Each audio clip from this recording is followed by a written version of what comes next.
A las 12 del día de este 19 de julio, el Papa Francisco se asomó a la ventana del estudio del Palacio Apostólico Vaticano para la oración del Ángelus con los cada vez más fieles y peregrinos reunidos en la Plaza de San Pedro. El Papa subrayó que el Evangelio de hoy presenta dos modos de actuar y de vivir la historia. Por un lado, la mirada del dueño del campo y por otro, la mirada de los siervos. Los siervos se preocupan por un campo sin maleza, el dueño por el buen trigo. El Señor nos invita a asumir su misma mirada, que mira al buen trigo, que sabe cuidarlo también entre las malas hierbas. Al finalizar la oración mariana, el Papa volvió a hacer un llamado para asumir un alto al fuego global e inmediato para poder atender la emergencia humanitaria desatada por la pandemia. Escuchemos las palabras del Papa, traducidas al español. Queridos hermanos y hermanas, buenos días. En el Evangelio de hoy encontramos nuevamente a Jesús intentando hablar a la multitud en parábolas sobre el reino de los cielos. Me detengo solamente en la primera, la de la cizaña, a través de la cual Jesús nos hace conocer la paciencia de Dios, abriendo nuestro corazón a la esperanza. Jesús cuenta que en el campo en el que se ha sembrado la buena semilla, brota también la cizaña, un término que resume todas las malas hierbas que infestan el terreno. Entre nosotros podemos también decir que aún hoy el terreno está devastado por muchos herbicidas y pesticidas que al final también hacen mal tanto a la hierba como a la tierra y a la salud. Pero esto entre paréntesis. Los siervos entonces van con el amo para saber de dónde viene la cizaña y él responde: un enemigo ha hecho esto, porque nosotros hemos sembrado buena semilla. Un enemigo, uno que hace la competencia, ha venido a hacer esto. Ellos, los siervos, quisieran ir enseguida a arrancar la cizaña que está creciendo. En cambio, el amo dice que no, porque se arriesgarían a arrancar juntas las malas hierbas, la cizaña y el trigo. Es necesario esperar el momento de la cosecha. Solo entonces se separarán y la cizaña será quemada. También es un relato de sentido común. Se puede leer en esta parábola una visión de la historia. Junto a Dios, el dueño del campo, que esparce siempre y solo semilla buena, hay un adversario que esparce la cizaña para obstaculizar el crecimiento del trigo. El dueño actúa abiertamente a la luz del sol y su objetivo es una buena cosecha.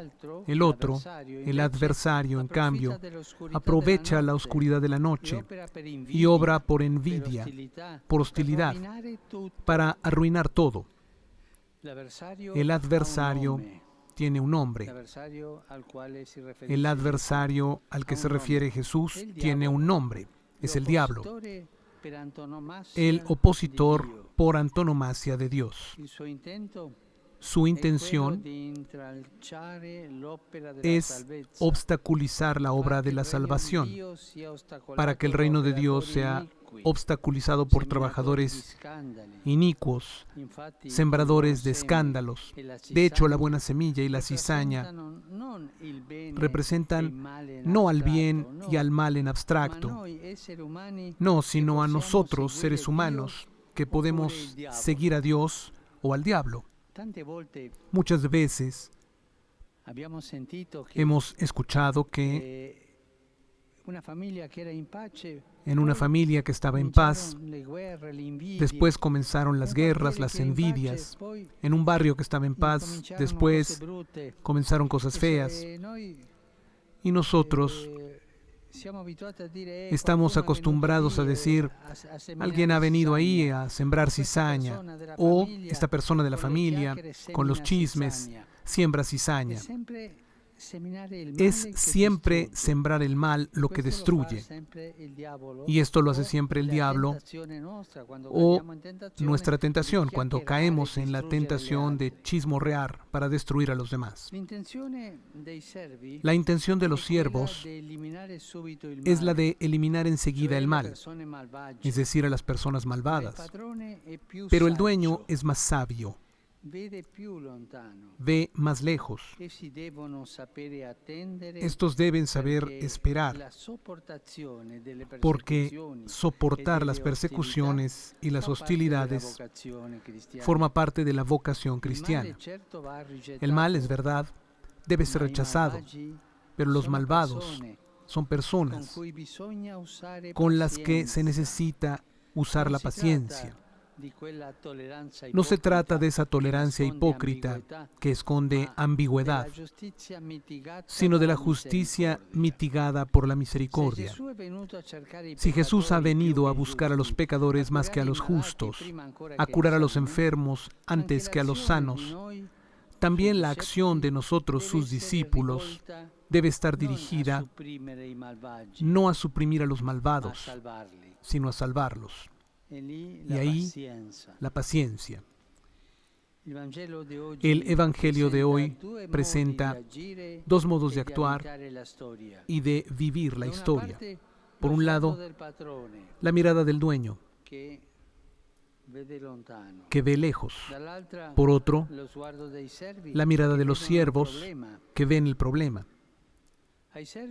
Los siervos se preocupan por un campo sin malezas. El dueño se preocupa por el buen trigo. El Señor nos invita a asumir su misma mirada, la que se fija en el buen trigo, que sabe cuidarlo también entre las malas hierbas. No colabora bien con Dios quien busca los límites y los defectos de los demás, sino más bien quien sabe reconocer el bien que crece silenciosamente en el campo de la iglesia y de la historia, cultivándolo hasta la maduración. Y entonces será Dios, y solo Él, quien premie a los buenos y castigue a los malvados. Que la Virgen María nos ayude a comprender e imitar la paciencia de Dios, que no quiere que ninguno de sus hijos se pierda, a quienes Él ama con amor de Padre.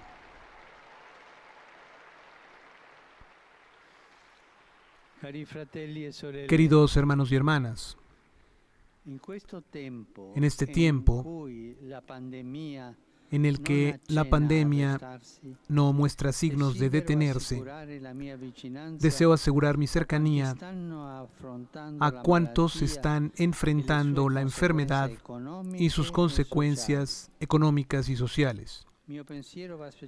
Mi pensamiento se dirige especialmente a esas poblaciones cuyos sufrimientos se agravan por situaciones de conflicto.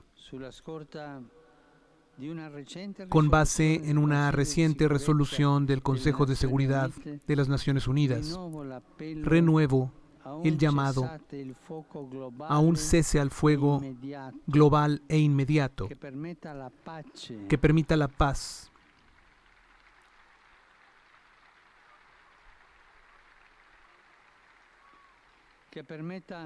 que permita la paz y la seguridad indispensables para proveer la asistencia humanitaria necesaria. En particular, Sigo con preocupación el agudizarse en los días pasados de las tensiones armadas en la región del Cáucaso entre Armenia y Azerbaiyán. Mientras aseguro mi oración por las familias de aquellos que han perdido la vida durante los enfrentamientos, deseo que, con el compromiso de la comunidad internacional y a través del diálogo y la buena voluntad de las partes, se pueda alcanzar una solución pacífica duradera que se preocupe por el bien de esas amadas poblaciones.